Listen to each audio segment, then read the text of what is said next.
Hey everyone, in this video I'm going to show you how to send a message in Microsoft Teams chat in just a few simple steps.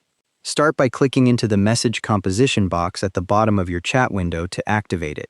The compose box sits just above the bottom edge of the screen, below the main chat history area.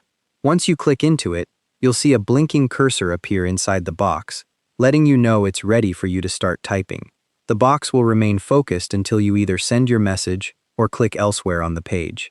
Type your message. For this example, I'm typing test, and you'll see it appear in the compose box as you type.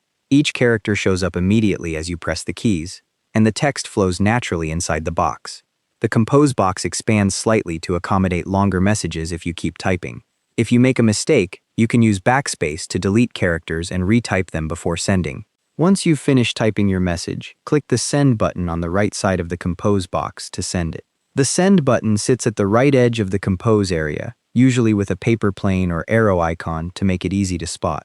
Clicking send submits your message to the conversation and clears the compose box instantly, making it ready for your next message. If you haven't typed anything yet, the send button often appears grayed out or disabled until you add some text. Your message appears immediately in the chat history above the compose box, and the person you're chatting with will receive it straight away. You'll see your message displayed in a bubble or message row on the right side of the chat window, aligned with any previous messages you've sent. The chat history automatically scrolls down to show your newest message at the bottom, keeping the conversation flowing naturally.